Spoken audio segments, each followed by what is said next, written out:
नमस्कार, स्वागत है आपका खास कार्यक्रम देश देशांतर में। मैं हूं आरफा खानम शेरवानी। सुप्रीम कोर्ट ने हत्या और रेप जैसे संगीन अपराधों में नाबालिगों के शामिल होने पर चिंता जाहिर की और साथ ही केंद्र सरकार से कहा है कि एक बार फिर जुवेनाइल जस्टिस एक्ट की समीक्षा की जाए और ये सलाह 1 मई की डेडलाइन के साथ आई है। इससे पहले महिला और बाल विकास मंत्रालय ने भी प्रस्ताव रखा था कि 16 से 18 की उम्र के बीच के किशोरों के लिए गंभीर अपराधों के मामले में जुवेनाइल जस्टिस बोर्ड को यह तय करने का अधिकार दिया जाए कि सुनवाई कहां हो, सामान्य अदालतों में हो या जुवेनाइल जस्टिस कोर्ट्स में हो। 2 साल पहले हमने देखा था 16 दिसंबर की जब घटना हुई थी, उसके बाद से जुवेनाइल जस्टिस एक्ट में लगातार बदलावों को लेकर आवाजें उठ रही हैं। लेकिन आवाजें दूसरी तरफ से भी उठ रही हैं, जिन लोगों का ये मानना है कि ऐसा नहीं होना चाहिए, तब्दीली नहीं होनी चाहिए। इससे कहीं ना कहीं जो बाल अधिकार हैं, जो बच्चों के अधिकार हैं, उन पर असर पड़ता है और खासकर जो कमजोर समाज से आए हुए बच्चे जो इन अधिकारों में लिप्त होते हैं, उनके ऊपर सबसे ज्यादा असर इस बात का पड़ेगा। और एक दलील ये भी दी जाती है कि ये बच्चे दरअसल इस उम्र में होते हैं जहां इनमें तब्दीली लाना, उनमें रिफॉर्म्स लाना बहुत आसान है और शायद इसीलिए इनको सुधार गृह में भेजा जाता है। मेरे साथ इस मुद्दे पर बात करने के लिए तमाम विशेषज्ञ मौजूद हैं जो कि अपनी राय रखते हैं, हालांकि अलग अलग रखते हैं और इसीलिए बहस भी उसी दायरे में हम करने की कोशिश करेंगे। मेरे साथ शिल्पी जैन हैं जो कि लॉयर हैं सुप्रीम कोर्ट की। उनका ये ओपिनियन है कि फिलहाल की इस कानून में बदलाव होना चाहिए। दूसरी खास मेहमान भारती अली हैं, को डायरेक्टर हैं हक की सेंटर फॉर चाइल्ड राइट्स। और भारती अली ये मानती हैं कि बच्चों के अधिकार ज्यादा अहम हैं और शायद ये इस बात का सोल्यूशन हल नहीं है अगर जो जुवेनाइल है उसकी एज को कम कर दिया जाए, रिड्यूस कर दिया जाए, उसका ट्रायल किया जाए। तीसरे खास मेहमान मेरे साथ सत्य प्रकाश यहाँ पर मौजूद हैं। इनसे जानने की कोशिश करेंगे कि किस तरह के इम्प्लीकेशंस होंगे, क्या नतीजे होंगे अगर जो उम्र है उसको घटा दिया जाए या फिर 16 से 18 साल की उम्र के जो बच्चे हैं उनका ट्रायल एक अडल्ट, एक वयस्क व्यक्ति की तरह किया जाए। और साथ ही हम कोशिश करेंगे बीजेपी से भी एक नेता हमारे साथ जुड़ जाएं। सबसे पहले मैं आपसे बात करना चाहती हूं सत्य प्रकाश, ये बताइए कि जिस तरह से 2012 से लेकर अब तक लगातार जो दबाव बन रहा है, खासकर एक दूसरे मामले की सुनवाई करते हुए कोर्ट का जो ये कहना है कि सरकार इस तरफ ध्यान दे, सरकार इसकी दोबारा समीक्षा करे, आप इसको कितना अहम मानते हैं? देखिए, हम इस बात को लेकर है कि दिसंबर 16 की जो घटना हुई थी उसमें एक जो अपराधी था वो जुवेनाइल था, अम, उसको ये कन्विक्ट भी किया गया है। और तब से ये मांग उठ रही है कि जो एज ऑफ जुवेनिलिटी है उसमें कोई तब्दीली लाई जाए। लेकिन उस खास केस में भी एक पिटीशन गया था कि इस जुवेनाइल को एडल्ट की तरह उस पे मुकदमा चलाना चाहिए, जिसको अदालत ने डिसमिस कर दिया। और बात भी सही थी, क्योंकि जो क्रिमिनल लॉ में कोई भी तब्दीली पीछे की तिथि से नहीं लाई जा सकती है, तो इसलिए वो। लेकिन उसके बाद 2 और मामले सुप्रीम कोर्ट में गए थे, जिसमें सुप्रीम कोर्ट ने साफ साफ कहा कि 18 की उम्र जो है वो सही है और इसमें कोई तब्दीली नहीं होनी चाहिए।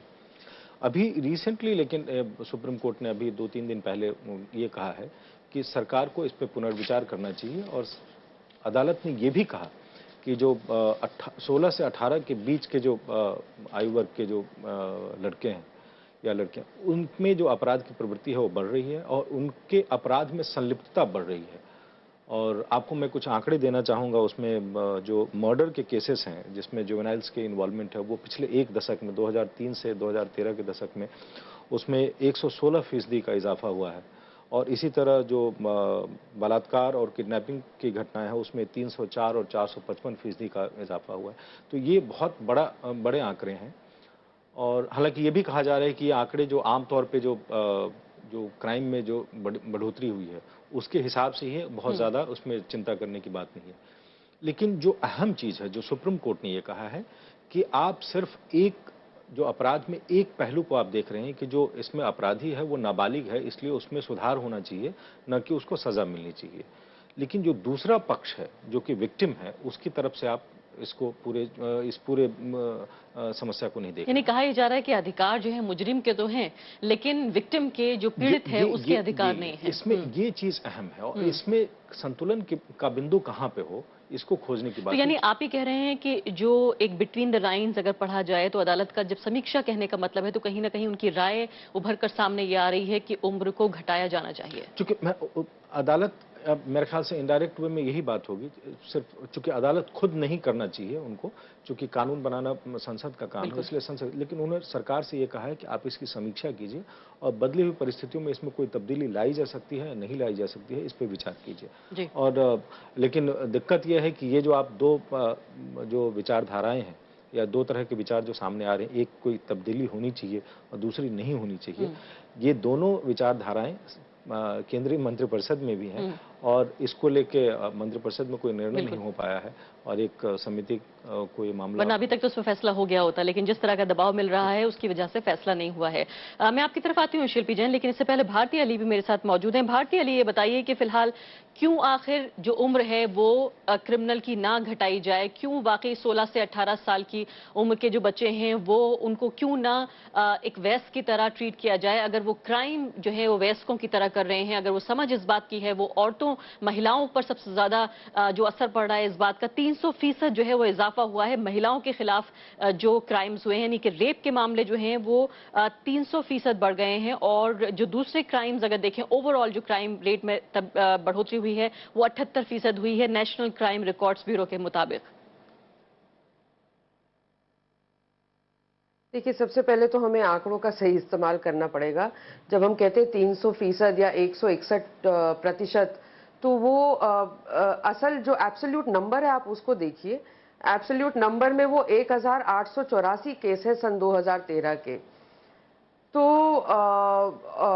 वो हमें नंबर ऑफ केस देखना है। प्रतिशत इजाफा, प्रतिशत तो आप किसी का भी किसी से निकालेंगे तो कुछ भी निकल करके आ सकता है। दूसरी बात ये कि शायद हमें आंकड़ों के पचड़े में पड़ना ही नहीं चाहिए, क्योंकि आंकड़े तो हर तरह से इस्तेमाल किए जा सकते हैं आर्गुमेंट को बिल्ड करने के लिए। पर जो अहम मुद्दा है वो ये है कि 18 से 16 होना चाहिए या 14 होना चाहिए या 12 होना चाहिए, वो क्या उम्र होनी चाहिए? अब पूरे विश्व में 192 यूनाइटेड नेशंस के जो कंट्रीज हैं, उन्होंने मिलकर के जब convention on rights of the child तैयार किया तो सोच समझकर रिसर्च के आधार पर तय किया गया कि 18 वर्ष की उम्र रखी जाएगी बच्चे को परिभाषित करने के लिए, कि जो भी व्यक्ति 18 वर्ष से कम उम्र का है। तो उस रिसर्च को आज हम नकार रहे हैं।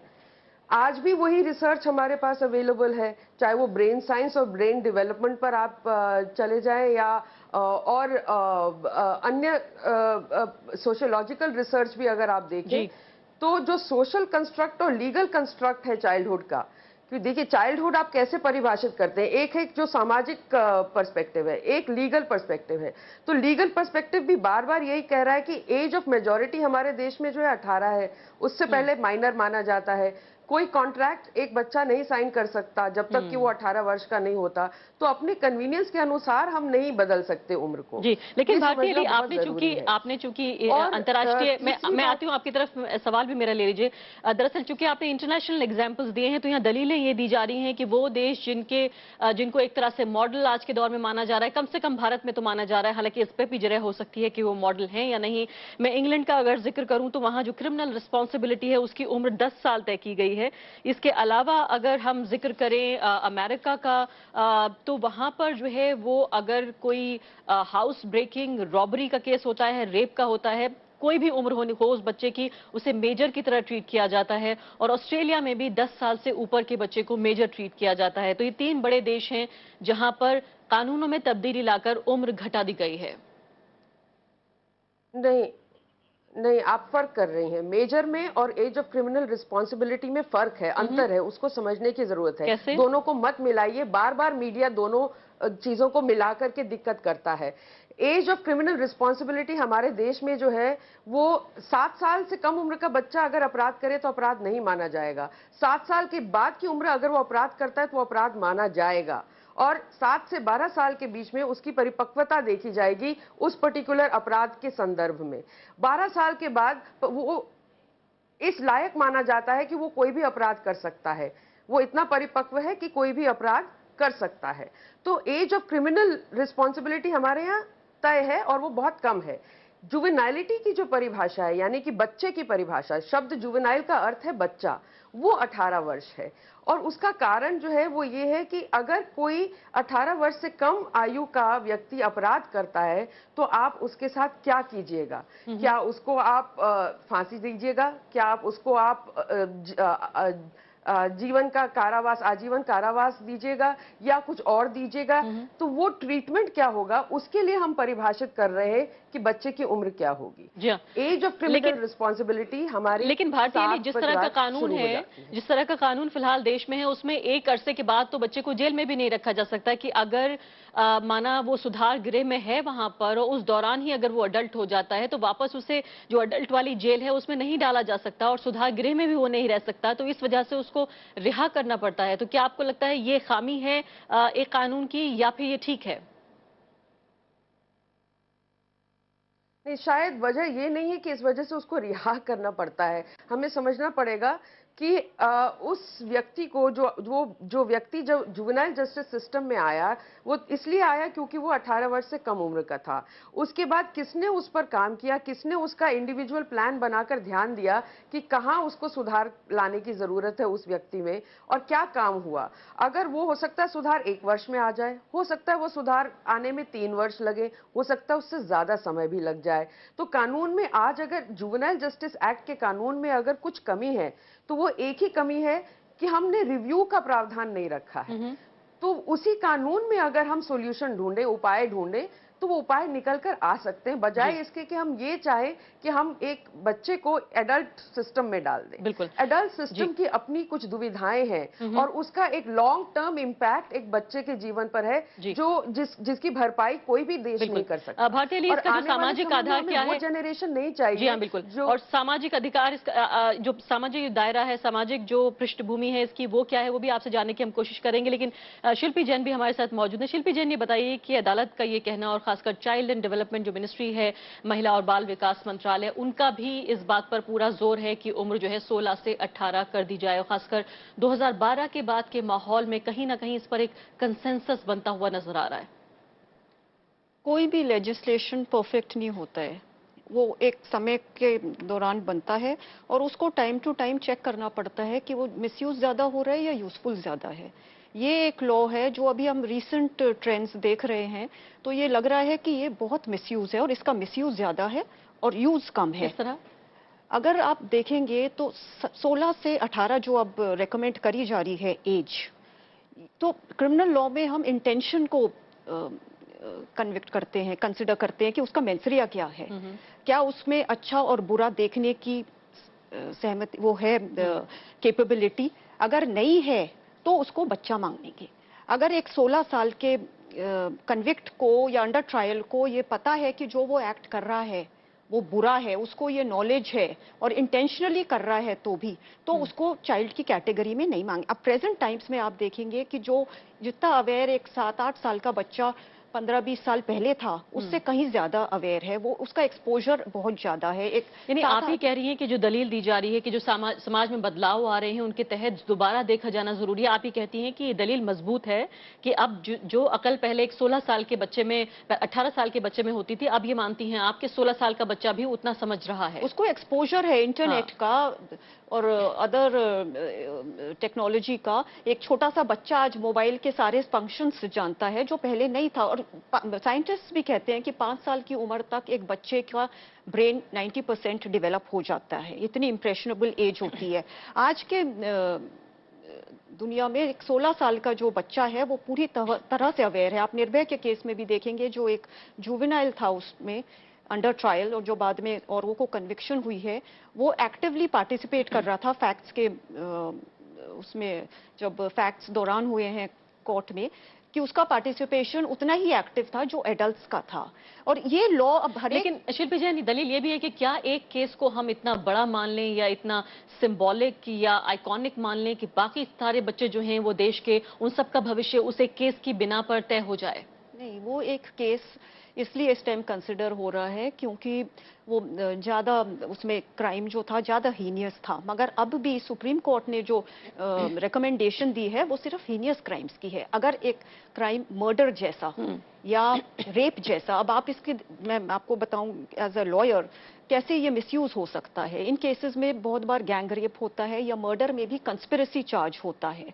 अब जो एडल्ट्स हैं और वो आजकल जो 16 या 18 के हैं उनको भी पता है कि ये लॉ शामिल है, वो मेन अक्यूज्ड एक बच्चे को बना देंगे कि ये क्राइम करके बच जाएगा, और जो कंस्पिरेटर्स हैं या को अक्यूज्ड हैं वो अपने ऊपर ये बेनिफिट ले लेंगे कि ड्यूरिंग ट्रायल, स्पेशली उस केसेस में जैसे रेप में कोई विटनेस नहीं होता है, तो सारा बर्डन वो बच्चे पर करेंगे कि ये दलीलें हम सुन चुके हैं, ये दलीलें जायज भी हैं कुछ हद तक, लेकिन भारतीय अली ये कह रही हैं खासकर कि जो आंकड़ों का जो खेल है, खासकर अगर हम ये देखें कि किस तरह से ये पूरा मामला पार्लियामेंट की जो स्टैंडिंग कमेटी है उसके पास पूरा पहुंचा, इस बिल में तब्दीली की लगातार जो तैयारियां हो रही हैं, उसके तहत जो आंकड़ा है उसको किस तरह से निरस्त किया गया स्टैंडिंग कमेटी के जरिए। उनका ये कहना था कि अगर हम ये माने कि इतने आंकड़ों में जो है बढ़ोतरी हो रही है, तब भी अगर देखें तो 1.2% पूरी जो पॉपुलेशन है, पूरी आबादी जो है बच्चों की, उसका 1.5% भी जो है वो क्राइम कमिट नहीं कर रहा है। यानी आप ये कह रही हैं कि अगर कुछ ग्रोह, कुछ ऐसे ग्रुप्स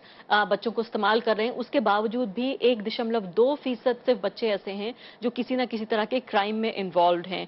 दूसरी और जो महत्वपूर्ण बात है, उनका ये भी कहना है कि कहीं ना कहीं जो भारत का संविधान है उसमें जो बाल अधिकार हैं, जो किशोरों के अधिकार हैं, उसके खिलाफ सीधे तौर पर यह बात जाती है अगर 16 से 18 से 16 कर दी जाएगी उम्र, चूंकि जो आर्टिकल 14 है हमारा, उसके तहत अनइक्वल ट्रीटमेंट माना जाएगा। तो आपको लगता है कि क्या संविधान की जो स्पिरिट है उसके अगेंस्ट जाकर भी, चूंकि समाज की जो जो जो सामाजिक व्यवस्थाएं हैं वो बदल रही हैं, जैसे आपने कहा कि बच्चों की समझ जो है वो बढ़ रही है, तब भी ये कदम उठाया जाना चाहिए? बिल्कुल, मैं स्टेटिस्टिक्स पर नहीं जाऊंगी क्योंकि हमें ये देखना है लॉ का मिसयूज के लिए क्राइटेरिया ये होता है कि वो अगर एक क्रिमिनल लॉ बनाया है वो एज डेटरेंट एक्ट कर रहा है या नहीं। डेटरेंट तब एक्ट करेगा अगर उसके बनाने के बाद जो भी डेटा है वो कम हो रहा है या ज्यादा हो रहा है, और अभी डेटा ये दिखा रहा है कि ये धीरे धीरे बढ़ता जा रहा है। तो जो डर है एक लॉ का, ये जुवेनाइल जस्टिस एक्ट जो है ये बिल्कुल तुतलेस है, इसमें तब्दीली होनी चाहिए, इसमें जरूर होनी चाहिए मैं क्योंकि वापस it is not acting as a deterrent. जी हाँ, मैं वापस आती हूँ शिल्पी जैन, और बहुत वैलिड पॉइंट है कि क्या जो ये कानून है ये अपराध को रोक पा रहा है या नहीं, और नहीं अगर रोक पा रहा है, कम नहीं कर रहा है, अपराध अगर बढ़ रहे हैं, तो क्या वाकई इस कानून को दोबारा देखे जाने की, रिव्यू किए जाने की जरूरत है। हमारे साथ आरती मेहरा फिलहाल जुड़ गई हैं, बीजेपी की वरिष्ठ नेता हैं। आरती मेहरा जी, स्वागत है आपका। सबसे पहले ये बताइए कि आपकी पार्टी का, सरकार का क्या व्यू है, क्या आपके विचार हैं जुवेनाइल जस्टिस कानून में तब्दीली को लेकर? देखिए, हमारी सरकार, देश के प्रधानमंत्री नरेंद्र मोदी जी बहुत संवेदनशील हैं इस विषय में, और क्योंकि ये मैटर इतना सेंसिटिव है, उन्होंने 3 सीनियर मेंबर्स की, एक जिसमें वित्त मंत्री Arun Jaitley ji, Venkaiah Naidu parliamentary affair minister, and Sushma Swaraj foreign minister, इनको एक्सटर्नल अफेयर मिनिस्टर को, तीनों को ये ड्यूटी दी है कि पूरी इसके डिटेलिंग में जाके इसके सारे पहलू को स्टडी करके और तब इसको दोबारा से कैबिनेट में लाया जाए, और 20 को जब रिकन्वीन होगी पार्लियामेंट तो उसमें रखा जाए, क्योंकि आर्टिकल 14, आर्टिकल 15(3) के उसमें उसके अगेंस्ट जाता है। लेकिन ये भी सच्चाई है कि पुलिस रिकॉर्ड्स, और माननीय सुप्रीम कोर्ट ऑफ इंडिया भी ये कहती है, एपेक्स बॉडी ये कहती है कि इसे रिविजिट किया जाए, इसे रिविजिट करके, इसे रीस्टडी करके इसे पूरा देखा जाए, क्योंकि पुलिस के आंकड़े ये बताते हैं कि 16 से 18 वाली उम्र में, जिसे हीनियस क्राइम, जिसमें मिनिमम जिसमें जो सजा होती है वो 7 साल की होती है, जिससे हीनियस क्राइम को डिफाइन किया गया है, उसमें ये 50% तक बढ़ गया है इस एज ग्रुप में।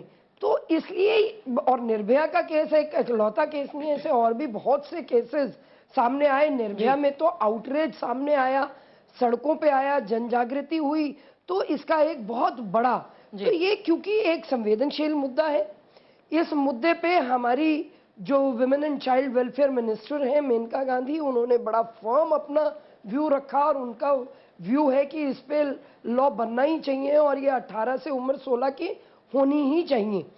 और हमारे लॉ मिनिस्टर ने, ये 2014 से चल रहा है, उसके बाद भी पहले इसे कैबिनेट में रखा गया। जी जी। एक और इसमें ये बात निकल के आई कि नहीं, इसे पूरी तरह से स्टडी किया जाए, तो वो स्टडी करके 20 को रखा जाएगा। और लेकिन इसको इसकी डिटेलिंग सारी सुप्रीम कोर्ट को भी देखते हुए, आरती मेहरा जी, हमारे संविधान के आर्टिकल 14 और 15 की उसको भी देखते हुए इस पे किया जाए। जी, लेकिन आरती मेहरा जी, जब ये पूरा मामला स्टैंडिंग कमेटी के पास गया, स्टैंडिंग कमेटी को कहीं ना कहीं मिनी पार्लियामेंट जरूर माना जाता है, सभी जो दलों के सदस्य हैं, जो भी मुख्य दल हैं, उनके नुमाइंदे वहां पर मौजूद होते हैं, उन्होंने आउटराइटली जो है इस रिकमेंडेशन से इनकार किया है। उन्होंने कहा है कि 18 से 16 नहीं होनी चाहिए। हालांकि child and women development ministry ने इससे इनकार कर दिया, उन्होंने इस रिकमेंडेशन को नहीं माना है। आपने आंकड़ों की बात की है, तो आंकड़ों पर स्टैंडिंग कमेटी का ये कहना है कि जो FIRs हैं, अगर हम नेशनल क्राइम रिकॉर्ड्स ब्यूरो की बात माने भी और ये मान लें कि इजाफा हो रहा है क्राइम में, तो अभी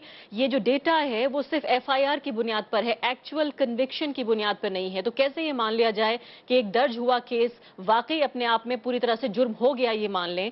दूसरी बात ये भी है, उन्होंने कहा है कि जो पूरी बच्चों की आबादी है उसका सिर्फ 1% से कुछ ज्यादा बच्चे ऐसे हैं जो क्राइम में इन्वॉल्व हैं, बाकी जो 98% से कुछ ज्यादा बच्चे पूरी तरीके से इस क्राइम की दुनिया से, जुर्म की दुनिया से दूर हैं। और किस तरह से इन्होंने ये भी कहा है, तीसरा बड़ा आर्ग्यूमेंट ये भी दिया है कि संविधान की जो स्पिरिट है, उसके आत्मा है, उसके भी खिलाफ है, जिसमें बच्चों को स्पेशल प्रोटेक्शन देने की बात कही है। और एक और महत्वपूर्ण आखिरी पॉइंट वो ये कि ये 16 से 18 की जो उम्र है, दरअसल ये बहुत ही रिफॉर्मेटिव उम्र है। ये ऐसी उम्र है जहां आसानी से रिहैबिलिटेट किया जा सकता है बच्चे को, बजाय इसके कि उन जेल की सलाखों की दुनिया में उसे भेजा जाए जहां से शायद वापसी बहुत मुश्किल होती है।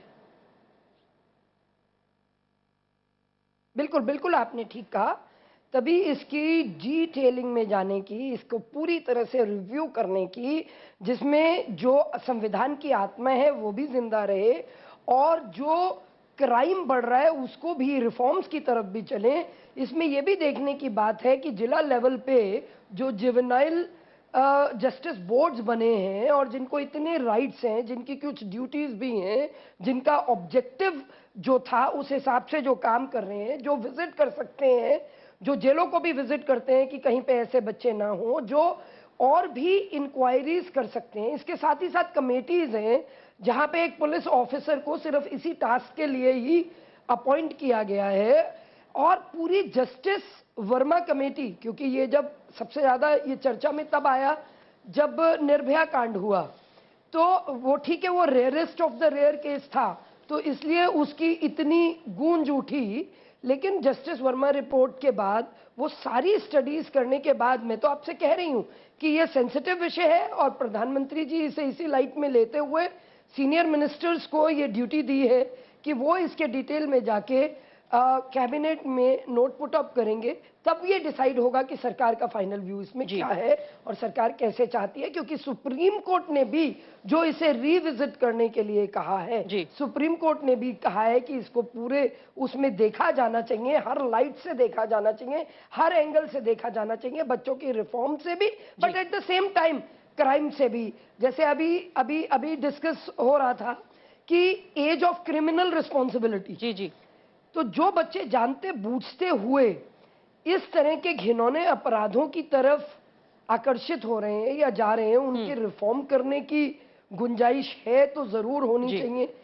और अगर ऐसा पाया गया है, क्योंकि आफ्टरऑल काम तो चल ही रहा है देश में, डिस्ट्रिक्ट लेवल पे भी चल रहा है और वैसे भी चल रहा है, तो उसमें ये देख समय थोड़ा कम है मेरे पास, तो अभी इस पे जो फाइनल व्यू है वो सरकार लेगी और उसके बाद पार्लियामेंट में ये आएगा, इस सेशन में आ सकने की। सत्यप्रकाश, दो और महत्वपूर्ण बातें वो ये हैं कि पहली बात, जो सुधार गृह हैं उनकी जिस तरह की हालत है, वो बच्चे वहां जिस तरह से रहते हैं, और खासकर अगर हम कंट्री साइड चले जाएं, अगर हम छोटे छोटे जिलों में चले जाएं, वहां जिस तरह की बदहाली में बच्चे वहां पर गुजारते हैं, पहली बात तो उस पर ज्यादा ध्यान नहीं जा रहा। जब हम जुवेनाइल जस्टिस का जिक्र कर रहे हैं तो ये भी शायद एक इंसाफ का एक हिस्सा होना चाहिए। और दूसरी महत्वपूर्ण बात वो ये भी है कि बहुत जो स्लो डिसमिसल है, अभी ये पाया गया है कि 2008 की रिपोर्ट है जो बता रही है कि 3500 केसेस जो हैं वो पेंडिंग है जुवेनाइल जस्टिस कोर्ट के सामने, और किस तरह से बहुत धीमे तरीके से यहाँ काम चलता है।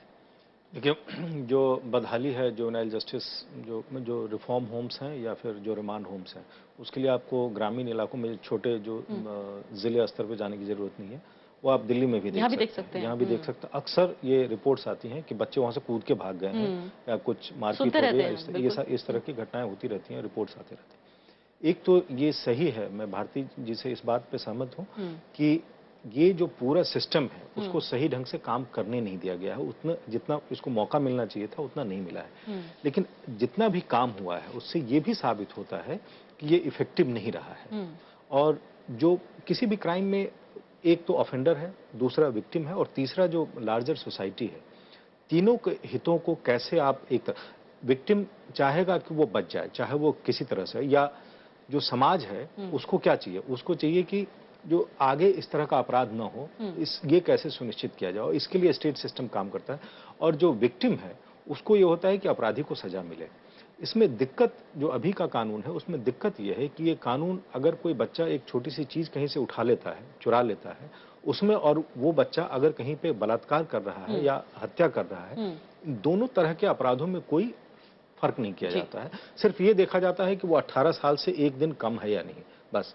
इस तरह से कहीं ना कहीं जो टेक्निकल एस्पेक्ट, इस तरह से सिर्फ टेक्निकल चीजों पे आप डिसाइड नहीं कर सकते हैं। बिल्कुल, आपको ये देखना पड़ेगा कि लीजिए, बताइए कि आप महत्वपूर्ण बात कह रही थी कि किस तरह का समाज हम बनाना चाहते हैं जहां वो बच्चे जिनमें सुधार हो सकता है उनको हम जेलों में ठूस दें, लेकिन इसके साथ साथ क्या उस तरह का समाज जहां छोटे बच्चे ये समझते हुए कि शायद उन्हें इस बात से कोई फर्क नहीं पड़ेगा कि वो किस क्राइम को अंजाम दे रहे हैं, उनकी उम्र का ख्याल करते हुए, क्या आपको लगता है कि क्या ऐसा समाज भी हम बनाना चाहते हैं? बहुत संक्षेप में।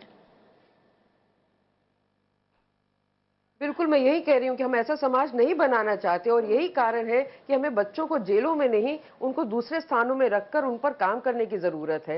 यदि वो दूसरी उल्टी दिशा में जा सकते हैं प्रभावित होकर के, तो वो प्रभावित होकर सही दिशा में क्यों नहीं लाए जा सकते।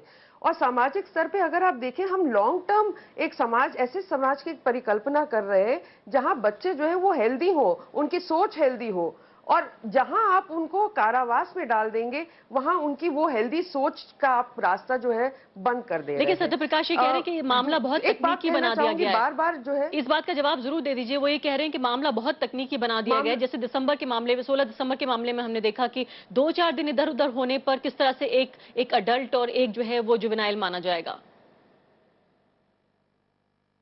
पर वो मामला हमेशा तकनीकी रहेगा, चाहे आप 16 उम्र भी करेंगे तो 16 से एक दिन कम और एक दिन ज्यादा का मामला तो तब भी रहेगा। सही बात है। तो उन चीजों से तो कहीं ना कहीं एक लीगल परिभाषा हमें तय करनी ही पड़ेगी, और वो तय है। जब 2000 में हमने कानून बदला था, इसलिए बदला गया था कि इंडिया पर बार बार लांछन लगाया जा रहा था कि इस कानून में वो भेदभाव हो रहा है, लड़कियों के लिए 18, लड़कों के लिए 16, और ये हमारे संविधान के खिलाफ है। इसलिए वो कानून बदल के दोनों लड़के लड़कियों के लिए 18 उम्र रखी गई थी। आज फिर हम उस संविधान को फिर से तोड़ना चाह रहे हैं क्या? जी।